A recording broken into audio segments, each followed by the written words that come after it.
Hello everyone, welcome to Star IQ. Star IQ के video platform पे आप सभी का बहुत बहुत स्वागत है। तो आइए दोस्तों, आज के इस इंपॉर्टेंट सेशन की शुरुआत करते हैं 13 सितंबर 2023 के हरियाणा करंट अफेयर। इस पर्टिकुलर वीडियो में हम लोग जानते हैं, सीखते हैं। अच्छा दोस्तों, कल आपने जो सवाल का जवाब दिया था वो सही था, यमुनानगर। हाल ही में हुए G20 सम्मेलन में हरियाणा के किस जिले के टोपरा कला के इतिहास के बारे में जिक्र किया गया था? तो इसका ठीक आंसर यमुनानगर था। यमुनानगर वैसे भी काफ़ी ज़्यादा चर्चा में है। क्यों चर्चा में है बता सकते हैं आप? देखो, यमुनानगर खूब चर्चा में एक्चुअली इसलिए है क्योंकि यमुनानगर में हरियाणा की पहली हल्दी प्रोसेसिंग प्लांट बनने वाला है। यमुनानगर के अंदर एशिया की सबसे बड़ी शुगर मिल भी है। शायद आपको अच्छे से आती होगी इसके बारे में सवाल का आंसर। कौन सी है वो? सरस्वती शुगर मिल है, ये याद रखना। अच्छा, यमुनानगर जो है, यमुनानगर इसलिए इंपॉर्टेंट है क्योंकि इसकी सीमा किसके साथ लगती है? उत्तराखंड के साथ लगती है। 11 किलोमीटर जो है ये उत्तराखंड के साथ टच होता है, याद रखना आप लोग। पूरे 11 किलोमीटर उत्तराखंड के साथ टच होता है यमुनानगर। और यमुनानगर का क्या इंपॉर्टेंट है सर? और यमुनानगर में इंपॉर्टेंट ये आता है कि ये लकड़ी उद्योग के लिए काफ़ी ज़्यादा जाना जाने वाला है। यमुनानगर के साथ में जगाधरी की बात करते हो आप लोग, यमुनानगर के साथ जगाधरी की, तो यमुनानगर और जगाधरी को जुड़वा शहर कहा करते हैं हम लोग, ठीक है। और यमुनानगर जो है ना, इसलिए इंपॉर्टेंट आता है आपका कि यहाँ पे वन अनुसंधान केंद्र, हरियाणा का पहला वन अनुसंधान केंद्र बनने वाला है। तो ये काफ़ी ज़्यादा इंपॉर्टेंट क्वेश्चन रहेगा आपके लिए। चलिए आगे बढ़ें। आप लोग मुझसे अगर हरियाणा जीके पढ़ना चाहते हैं, एचटेट के लिए प्रिपरेशन करना चाहते हैं, या वैसे भी आप लोग नॉर्मली अपने ग्रुप डी एग्ज़ाम की प्रिपरेशन करना चाहते हैं, तो Haryana GK plus current affair आप पढ़ सकते हैं। और हरियाणा ग्रुप डी का बैच भी आपके लिए है, 4000 एमसीक्यू वाला है। अच्छा, थ्योरी बैच भी है। और जो बच्चा थ्योरी एग्ज़ाम की प्रिपरेशन कर रहा है, मतलब एचटेट थ्योरी बैच ले रखा है, उसमें मैंने हरियाणा के 22 के 22 डिस्ट्रिक्ट भी डाल दिए हैं विद करंट अफेयर्स। सो हालांकि ये काफ़ी ज़्यादा डिटेल वाला सेक्शन था, पर मैंने इसको भी ऐड ऑन कर दिया। अब आप हरियाणा जी के खूब ही ज़्यादा डिटेल से पढ़ने वाले हैं इस बैच में। एक भी क्वेश्चन आपका छूटेगा नहीं, ये पक्की बात है। बहुत मतलब अच्छे तरीके से हरियाणा के सभी 22 जिले और उनको लेटेस्ट करंट अफेयर के साथ उसमें पढ़ा रखा है। वो सारे के सारे उसमें अपडेट कर दिए गए हैं। जो आपका ग्रुप डी वाला बैच है उसके अंदर। और ये एमसीक्यू वाला बैच है, इसको भी आप अवेल कर सकते हैं एप्लीकेशन पे। प्यारे दोस्तों, आपके लिए आज का पहला करंट अफेयर है। ये बहुत इंपॉर्टेंट है, एग्जाम में आने वाले सवालों में से एक है। इसे कॉपी पे जहां आप नोट्स बनाते हैं उसको लिख लीजिएगा इंपॉर्टेंट क्वेश्चनों वाली लिस्ट में। हरियाणा सरकार ने किस प्रसिद्ध अभिनेत्री को हरियाणा फिल्म और मनोरंजन पॉलिसी की गवर्निंग काउंसिल का अध्यक्ष चुना है? तो अभी हाल ही में प्रसिद्ध अभिनेत्री को हरियाणा फिल्म और मनोरंजन पॉलिसी की गवर्निंग काउंसिल का अध्यक्ष चुना है अभी हाल ही में। इनका नाम है मीता वशिष्ठ। ऑप्शन नंबर डी इस सवाल का ठीक है। काफ़ी सारे सीरियल वगैरह में इनको आपने काम करते देखा होगा। और अब ये हरियाणा के अंदर हरियाणा फिल्म और मनोरंजन पॉलिसी की गवर्निंग जो काउंसिल है आपकी, इस काउंसिल की अध्यक्ष बनी है ये अभी हाल ही में। तो हरियाणा सरकार ने यूँ कहिएगा अभिनेत्री मीता वशिष्ठ को मनोरंजन पॉलिसी की काउंसिल का अध्यक्ष नियुक्त कर दिया है। पूर्व अध्यक्ष स्वर्गीय सतीश कौशिक के जो एकदम से निधन हो गया था, उसके बाद में जो है ना ये पद खाली था अभी के लिए, ठीक है। तो इसी करके इस जगह पे अभी आपको याद हो सतीश कौशिक के बारे में, होली के टाइम पे जो ना इनका निधन हुआ था, होली से बल्कि शायद अगले दिन निधन हुआ था। तो एकदम ही निधन हुआ था। यूँ कहिए एक दिन तो पहले तो होली मनाई थी, सेलिब्रेट की थी, और उसके बाद में जो है ना असामयिक निधन होने के बाद में पद खाली था। और इस करके अभी अभिनेत्री मीता वशिष्ठ को उनकी जगह पे नियुक्त किया है, गवर्निंग काउंसिल का अध्यक्ष नियुक्त किया है अभी हाल ही में। इस लिस्ट के अंदर कौन कौन एक्चुअली देखो, इसका आप शॉर्ट फॉर्म पढ़िएगा HFEP, ठीक है। फिल्म प्रोजेक्ट को मंजूरी के साथ फाइनेंशियल पावर इनके पास होगी, परिषद का एक सलाहकार निकाय के रूप में काम करेगी, और इसके साथ ही कार्यकारी समिति को मार्गदर्शन प्रदान करने का भी काम करेगी, ठीक है। मतलब स्क्रीन से हटकर मीता अब हरियाणा सरकार के लिए भी काम करेगी। ये पॉइंट आपको जरूर याद रखना है डियर। मीता वशिष्ठ लगभग 43 फिल्में, कई टेलीविजन धारावाहिक और वेब सीरीज और थिएटर प्रस्तुतियों में एक्टिंग का अनुभव रखती है। मतलब अब तक का इनका ये अनुभव है। इसके अलावा इन्होंने national school of drama NSD, national institute of fashion technology NEFT, national institute of design, इसके अलावा जो है ना आपके विस्कलिंग वुड्स इंटरनेशनल जैसे जो बड़े बड़े इंस्टीट्यूट हैं वहाँ पे विजिटिंग फैकल्टी के रूप में काम कर चुकी है ये। इसके अलावा भारतीय फिल्म एंड टेलीविजन संस्थान में अभिनय विभाग के प्रमुख पद पर भी ये सेवाएं दे चुकी हैं ऑलरेडी। सो काफ़ी ज़्यादा इनके पास में एक्सपीरियंस है इस लाइन का ही, और इसी करके हरियाणा सरकार ने इनको अभी रिसेंटली अध्यक्ष नियुक्त किया है। अच्छा, इसका पूरा स्ट्रक्चर क्या होगा देखो, तो इसमें सूचना जनसंपर्क भाषा एवं संस्कृति विभाग के प्रशासनिक सचिव गवर्निंग काउंसिल के सह अध्यक्ष होंगे। इसके अलावा महानिदेशक सदस्य सचिव होंगे।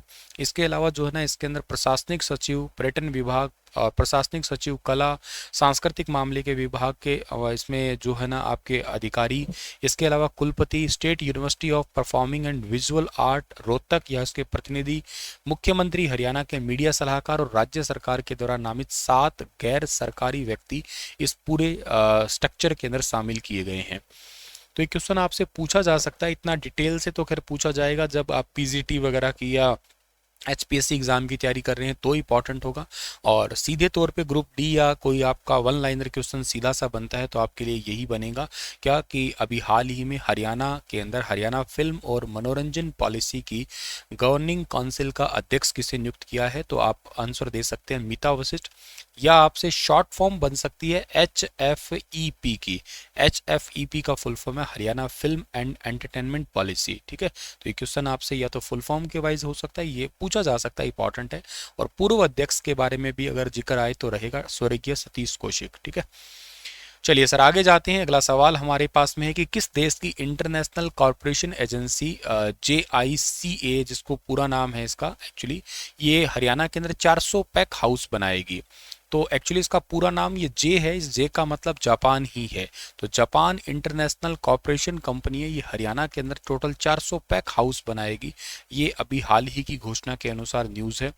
अभी जो जापान इंटरनेशनल कॉर्पोरेशन एजेंसी है ये 1900 करोड़ रुपए के लंबी अवधि के ऋण के लिए समझौता प्रस्ताव को अंतिम रूप दे दिया है, और इसके लिए अब हरियाणा के अंदर पैक हाउस बनेंगे और इसकी फंडिंग अभी आनी स्टार्ट हो जाएगी। हरियाणा के कृषि मंत्री के साथ में टोटल फाइनल समझौता किया गया है आपका। हालांकि थोड़े दिन पहले एक शिष्टमंडल जापान गया था हरियाणा की तरफ से, तो वहाँ पे ये समझौता किया गया था कि फल और सब्जियों की मंडियों का अध्ययन किया था उन्होंने, और इसी करके हरियाणा में कोल्ड चेन, पैक हाउस, ई मार्केटिंग तथा इंफॉर्मेशन शेयरिंग, क्रॉप ई मार्केटिंग, इसके अलावा डेटा कम्युनिटी प्लेटफॉर्म का प्रस्ताव तैयार किया गया, और हरियाणा में अब बनने वाले हैं पैक हाउस, जिसमें आप लोग लंबे समय तक जो है ना वो सब्जी, फ्रूट्स या फल है उनको रख सकते हैं। केरल के कोची विश्वविद्यालय के सहयोग से महाराणा प्रताप बागवानी विश्वविद्यालय करनाल में इंटरनेट ऑफ प्लांट्स पर काम किया जाएगा। ये बड़ा गजब का कंसेप्ट होता है। इसमें आप पौधों को AI के थ्रू ग्रो किया करते हैं, जैसा उनको टेम्परेचर चाहिए, जैसा उनको मिनरल्स चाहिए। हालांकि ये काम सबसे पहले जम्मू कश्मीर में हुआ था, लेकिन अब तो धीरे धीरे हो ही रहा है और जगह भी। तो इंटरनेट ऑफ प्लांट्स होगा, ये बड़ा गजब का एक कंसेप्ट है, कहिएगा भविष्य बड़ा इंटरेस्टिंग है देखा जाए तो, अगर कंप्यूटर टेक्नोलॉजी को अगर थोड़ा मद्देनजर रखें तो पैक हाउस के लिए अंतर्राष्ट्रीय स्तर पर परियोजना तैयार की गई है। इसका पहला चरण 2024 से 28 तक तथा दूसरा 29 से 33 तक इसका होने वाला है। खैर प्रोजेक्ट तो काफ़ी लंबा है, लेकिन हाँ कंप्लीट मतलब 24 में बन के तैयार हो जाए, 24 से बनने लगेगा, 28 में बन के तैयार होगा, और दूसरा 29 से 33 के बीच में कंप्लीट होगा आपका। जापान न्यूज़ में था थोड़े दिन पहले। क्यों न्यूज़ में था? जापान में टोक्यो ओलंपिक हुए थे इसलिए न्यूज़ में था। जापान के प्रधानमंत्री फूमियो किशिदा अभी आए थे, आपको पता है। हालांकि कनाडा के प्रधानमंत्री जस्टिन ट्रूडो तो खैर हालांकि हमारे भारत में फंसे हुए हैं। जापान उनकी जो प्लेन है उसमें तकनीकी खराबी के चलते हुए। कैपिटल क्या है इसका? टोक्यो है जापान का, ये याद रखिएगा आप लोग। इसके अलावा आप लोग याद कर सकते हो कि जापान की करेंसी क्या है? जापान की करेंसी येन है, और जापान के प्रधानमंत्री फूमियो किशिदा होंगे। यहाँ की जो संसद है ना उसका नाम है डाइट, ये भी याद रखना आप लोग। The Chandigarh renewable energy and science and technology समिति ने चंडीगढ़ में दिसंबर महीने तक कितने मेगावाट अतिरिक्त बिजली उत्पादन करने का टारगेट रखा है? तो चंडीगढ़ के अंदर दिसंबर महीने तक कितने मेगावाट अतिरिक्त बिजली उत्पादन करने का टारगेट रखा है? टोटल 75 का। ऑप्शन नंबर डी इस सवाल का ठीक है। 2025 तक 100 मेगावाट करने का टारगेट रखा है, ठीक है ना। और अब 75 मेगावाट का एक्स्ट्रा चार्ज मतलब एक्स्ट्रा टारगेट रखा है इस Chandigarh renewable energy and science and technology के द्वारा। डिपार्टमेंट की तरफ से इसके लिए 20 करोड़ रुपए का बजट भी दे दिया गया है और इसमें तकरीबन 500 सरकारी मकान पर और सोलर पैनल लगने वाले हैं। अब ये सरकारी मकान 7, 27, 19, 23 सेक्टर के अंदर बने हुए हैं। यहाँ पे सोलर पैनल लगाए जाएंगे। 500 गज के घर के लिए जरूरी है सोलर पैनल। अगर किसी का घर मान लेते हैं कि 500 गज है और उनके घरों पे जो है ना छतों पर सोलर पैनल लगाना अनिवार्य कर दिया गया है। खैर ये बड़ी इंटरेस्टिंग सी बात है। 500 गज का घर है तो समझिएगा कि इतना बड़ा घर बनाया है तो कुछ ना कुछ ब्योन तो होगा ही उनका, ठीक है ना, मतलब पैसा तो उनके पास होगा ही। तो अब वो सोलर पैनल लगा ले, बड़ा बेनिफिट उनको भी है, बड़ा बेनिफिट गवर्नमेंट को, हर तरीके से मतलब बेनिफिट है कह सकते हो। इस कारण चंडीगढ़ शहर देश के सभी केंद्र शासित प्रदेशों में सबसे ज्यादा सोलर ऊर्जा उत्पादन करने वाला प्रदेश है। गजब की बात है ये। सोलर एनर्जी से अगर आप यूज कर रहे हो तो मतलब कम से कम बिजली और कार्बन जो आपका न्यूट्रल है ना उसके पास पहुंच जाते हो आप लोग। यहाँ पर अभी लगभग 64 मेगावाट सोलर एनर्जी की उत्पादन क्षमता वाले सोलर पैनल ऑलरेडी लगे हुए हैं। शहर में 23 जगह पर चल रहा है सोलर पैनल लगाने का अभी काम, अभी फिलहाल के लिए चल रहा है। 20 प्रोजेक्ट लगभग पूरे होने वाले हैं। 2025 तक 100 मेगावाट बिजली का टारगेट है। सरकारी भवनों पर सोलर पैनल लगाए जाएंगे। क्या मुझे कोई कमेंट में बता सकता है चंडीगढ़ की कौन सी लेक है जहां पे उत्तर भारत का पहला सोलर पैनल लगाया गया? कोई बता सकता तो बताओ। ये क्वेश्चन मैंने अपने करंट अफेयर सेशन में करवाया हुआ है। जहां तक मुझे ध्यान आ रहा है मैंने शायद फरवरी महीने के मंथली करंट अफेयर में क्वेश्चन को कवर किया था या मार्च में किया था। फरवरी या मार्च में से कोई एक महीने के अंदर मैंने कवर किया है इस क्वेश्चन को। अगर आपको थोड़ा बहुत याद है तो आप जरूर बताइएगा। तो सेक्टर 39 वाटर वर्क्स पर भी लगेंगे सोलर पैनल अलग से। पूरे शहर में 23 सोलर प्लांट लगाने का काम अभी फिलहाल के लिए चल रहा है यहाँ पे, ठीक है। हाल ही में किस गांव की सरपंच नीरू यादव ने रियलिटी शो कौन बनेगा करोड़पति में 6,80,000 रुपए की राशि जीती है? तो ये लांबी अहीर की है जो कि महेंद्रगढ़ नारनौल के अंतर्गत आने वाला गांव है। ये है नीरू यादव। एक्चुअली मैंने इस क्वेश्चन को इसलिए कवर किया कि इन्होंने कोई अपनी जैसे मतलब टैलेंट के लिए, टैलेंट तो खैर है ही नो डाउट, लेकिन इन द सेंस ऐसा नहीं कि टैलेंट की नॉर्मली भाई अलग से जैसे वो क्विज खेल के वहां तक पहुंचते ना उसके थ्रू नहीं गई। इनको actually as a special guest के तौर पे बुलाया गया था यहाँ पे, इसलिए ये चर्चा में है। मतलब इनको बुलाया है इसी शो ने स्पेशल गेस्ट के तौर पे, क्योंकि ये हॉकी वाली सरपंच के रूप में हरियाणा में फेमस है ये, और इसी करके मतलब स्पेशल गेस्ट के रूप में बुलाते हैं। फिर जो ये पैसे जीतते हैं तो फिर ये सोशल वर्किंग में लगाते हैं। हालांकि ये तो सरपंच है तो इन्होंने कहा है कि मैं बेटियों के लिए पैसा लगाऊंगी ये। तो अभी इन्होंने जो है ना हॉकी वाली सरपंच है मशहूर ये नीरू यादव और इनका पूरा नाम है। ये स्पेशल गेस्ट के तौर पे आमंत्रित किया गया था इनको। राजपूती ड्रेस के में आई थी अमिताभ बच्चन जी के सामने। 6,80,000 रुपए की राशि जीती है। नारनौल की बेटी है और राजस्थान के बुहाना पंचायत समिति की ग्राम पंचायत लांबी अहीर की सरपंच नीरू यादव है। ये राजस्थान से टच होता है एक्चुअली, पंचायत समिति है ये और वैसे तो हरियाणा से ही संबंधित है। बेटी तो नारनौल की है, ध्यान रखिएगा।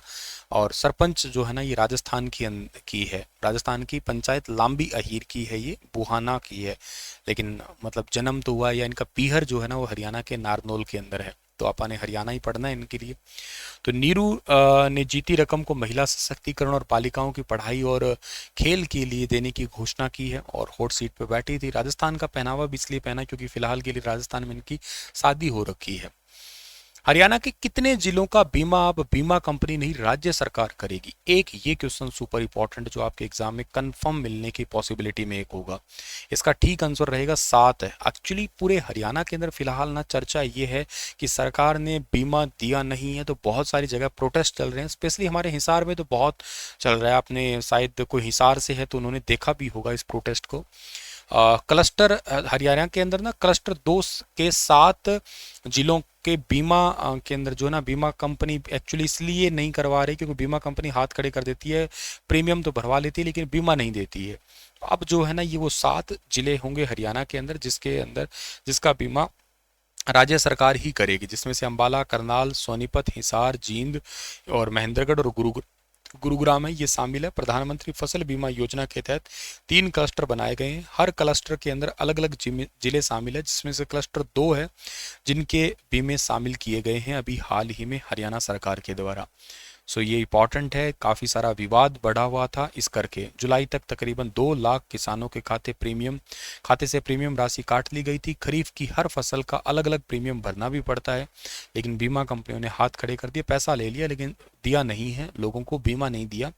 इसी करके ही बहुत सारे किसान प्रोटेस्ट भी कर रहे हैं। तो इसी के चलते बीच में एक न्यूज़ आई है ये, अभी 11 सितंबर 2023 को ही हरियाणा के कृषि मंत्री जेपी दलाल ने बताया कि प्रधानमंत्री फसल बीमा योजना के तहत किसानों का बीमा इंश्योरेंस कंपनी नहीं करेगी, बल्कि उनका बीमा राज्य सरकार करेगी, और उनको जल्द ही राज्य सरकार के द्वारा दिशा निर्देश भी जारी करेगी, और इनका जो मुआवजा मिलना चाहिए वो भी इनके खाते में ट्रांसफ़र किया जाएगा।